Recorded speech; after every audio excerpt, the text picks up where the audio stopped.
the petrochemical era grew and grew, warning signs emerged that some of these chemicals could pose hazards.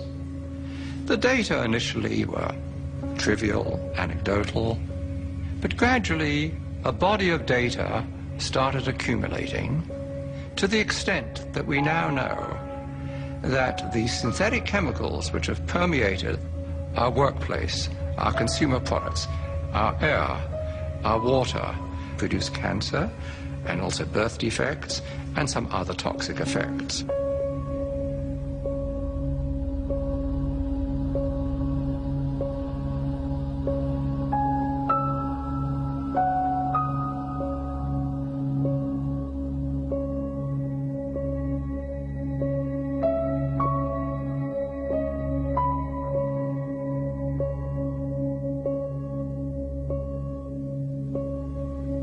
Furthermore, industry has known about this, at least most industries have known about this, and have attempted to trivialize these risks.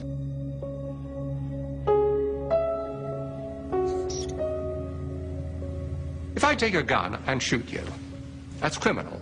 If I expose you to some chemicals which knowingly are going to kill you, what difference is there? The difference is that it takes longer to kill you. We are now in the midst of a major cancer epidemic, and I have no doubt, and I have documented the basis for this, that industry is largely responsible for this overwhelming epidemic of cancer, in which 1 in every 2 men get cancer in their lifetimes, and 1 in every 3 women get cancer in their lifetimes.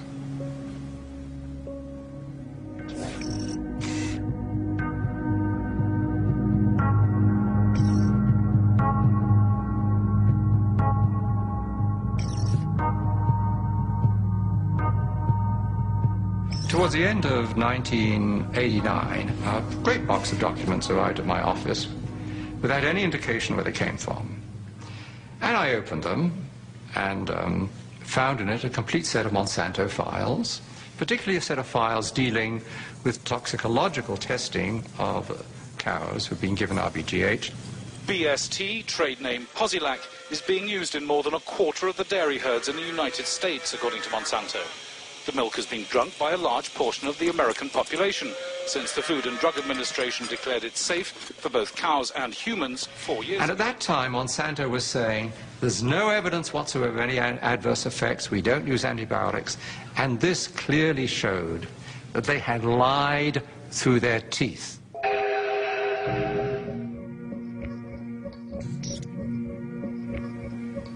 The files described areas of chronic inflammation in the heart, lung, kidney, spleen, also reproductive effects, also a whole series of other problems.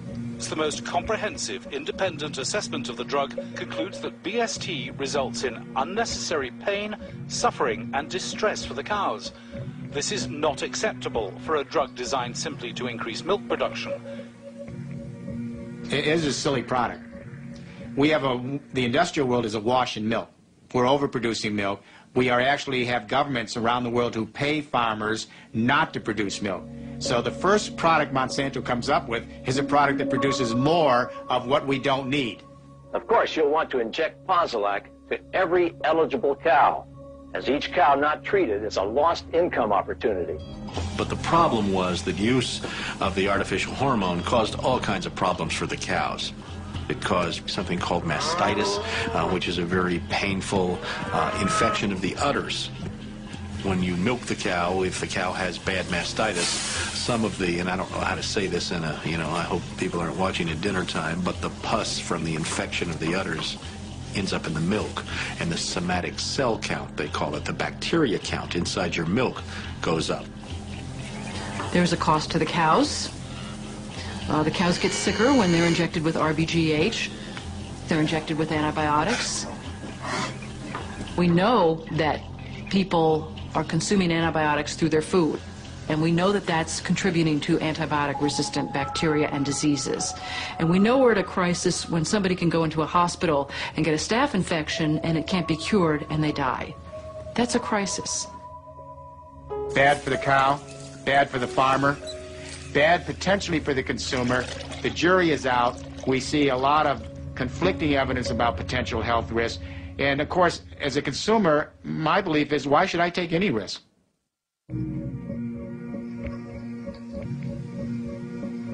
Factory farm cows have not been the only victims of Monsanto products. Large areas of Vietnam were deforested by the U.S. military using Monsanto's Agent Orange. The toxic herbicide reportedly caused over 50,000 birth defects, as well as hundreds of thousands of cancers in Vietnamese civilians and soldiers, and in former American troops serving in Southeast Asia.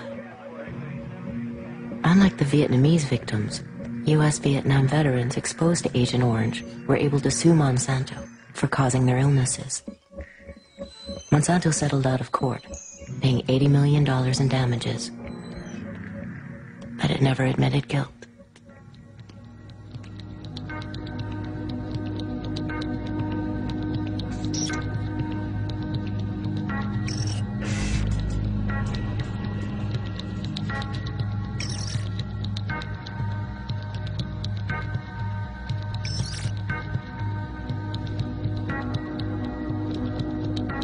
Sleeping in a motel in Brewer, Maine one night.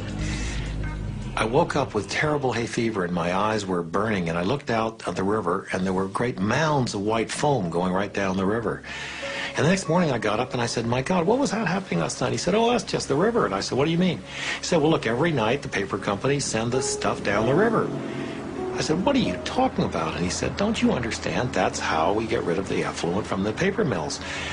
Well, I knew at that time. I'd been in a business. I'd sold oil to the paper mills. I knew all the owners. I'd been in politics. I knew the people in the towns. I knew not one constituent of the paper mills wanted to have the river polluted. And yet here the river was being polluted. And it was more or less as if we created a doom machine. In our search for wealth and for prosperity, we created something that's going to destroy us.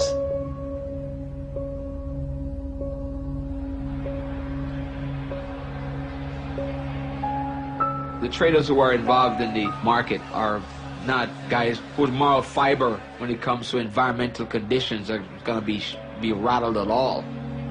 They're seeing dollars and they're making money. Brokers don't stay away from copper because it violates their religious beliefs or their environmental policies. No. And you think about it, but it's fleeting. It really is a fleeting moment. It's like, you know, yeah, oh yeah, well, the town's being polluted down there in Peru, but hey, this guy needs to buy some copper. And getting paid a commission too. Our information that we receive does not include anything about the environmental conditions. Because until the environmental conditions become a commodity themselves or are being traded, then obviously we will not have anything to do with that. It doesn't come into our psyche at all. You know, it's so far away, and you hardly hear anything about it. I mean, keep in mind, I mean, there are things going on right in our backyards, for God's sake. We trade live hogs. I mean, there's so many pigs in the state of Carolina, and it's polluting the rivers, but how often do you find out about that?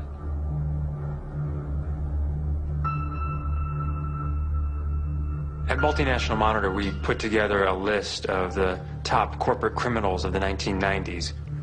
We went back and looked at all of the criminal fines that corporations had paid in the decade. Exxon pled guilty in connection to federal criminal charges with the Valdez